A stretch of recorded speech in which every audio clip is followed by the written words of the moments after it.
Hello guys, good evening, and this is Roddy.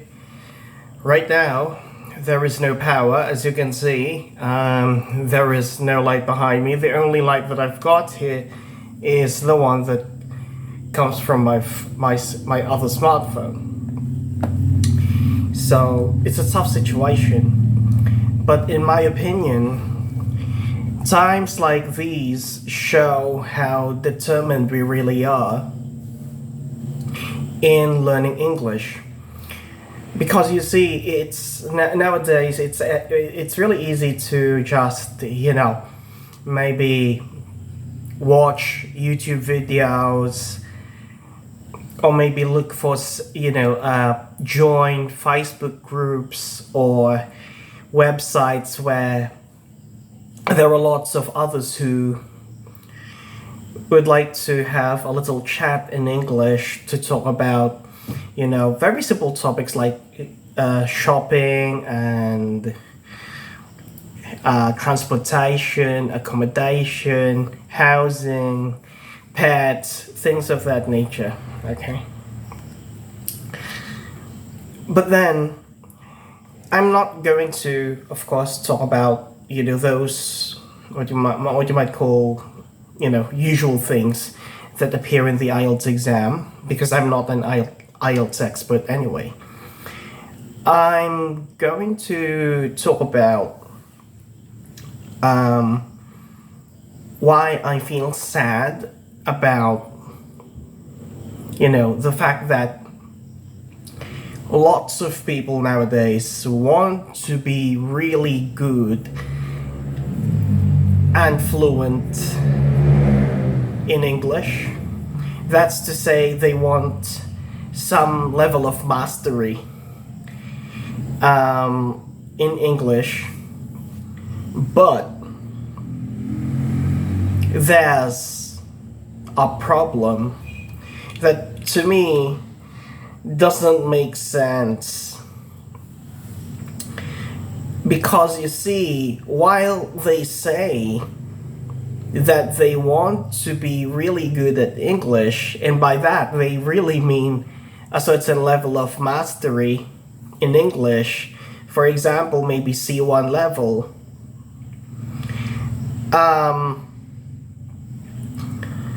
the problem is that they don't want to spend time mastering the basics. They don't want to spend time mastering what you might call basic grammar, basic pronunciation, basic basic things that build up the English language, such as collocations. Okay. And many people simply dismiss them as things that are useful in exams. Now, while it's true in a sense, if you're going to think about it, when we think about grammar, we think about multiple choice tests. Fill in the blanks, right? And so there is this, what you might call, false representation of the basics of English and English grammar. They think that,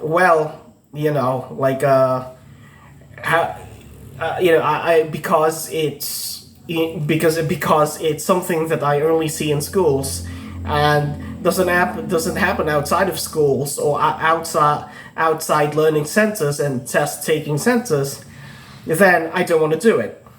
I just want to go on and keep talking and see what happens. And then they get frustrated when they want to say things in English, but they want to say things in English as perfectly as possible, but they don't want to, again, spend time mastering and learning the basics of the English language. Now, of course, I'm not an expert here. I'm just a fellow learner. But, I'm going to be honest with you, I spent days, months, and years just mastering how to use the simple past tense, the past perfect tense, the present perfect tense, and the past continuous tense, all those sorts of things. I spent years mastering those things, and I wouldn't even say that I have mastered the English language because it's really broad. But then I can communicate somehow successfully. And so it's a sad thing. Again, people say, oh, people say that they want to be really good or to achieve a certain level of mastery in English, or let's say, for example, C1 or maybe just B2, but then they don't want to work on their grammar. They don't want to work on their pronunciation. They just maybe envision themselves taking the IELTS exam and getting, band 8 or band 9. But it doesn't work that way, right? Either you can speak, as accurately in English as possible, or you can't. Either you speak English fluently or you don't. Now, how do you make that happen? Well, if you want to practice perfect if you want to achieve, grammatical accuracy in English, then you have to practice grammatical accuracy. Okay, you don't. Let's have an analogy. So, for example, if I say I wanted to be good at boxing, and then I ended up, playing basketball. Like, I wouldn't even know a little bit of boxing. Yeah, I would know some basketball, but I wouldn't know any boxing. So, and then, let's say, for example, if I said, well, I want to be good at Virtua Fighter. All right, I want to be good at playing Virtua Fighter. And then I ended up playing, let's say, Resident Evil. Right? Don't get me wrong. I think Resident Evil is an interesting story, but playing Resident Evil won't make you good at playing Virtua Fighter. So it's the same in English. You don't become good at speaking grammatically accurate English if you don't practice it. Okay? That's just the way it is. But then again, for some reason, I don't know why, students think that if they enroll in a course or hire a teacher or hire a tutor and they learn some vocabulary words, they learn some grammar rules, then they're just going to be good at, communicating in English fluently with grammatical accuracy, which isn't the case. All right, teachers can only provide knowledge and assessment and evaluation insofar as the educational process is concerned. They can also provide some opportunities for the students to practice their English, but whether or not the students apply what they learn is something that the teacher cannot really control.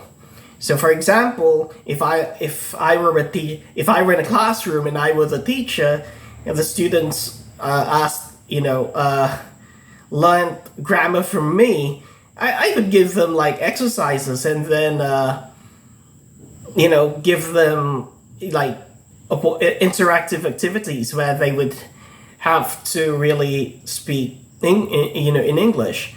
But then if they wouldn't apply it outside and they wouldn't practice it outside, then nothing good would happen, right? I mean, they would only get stuck in what you might call school English. Yeah, that's all, right? And that's a sad thing. So anyway, there is still no power. I've spent about 10 minutes rambling here about my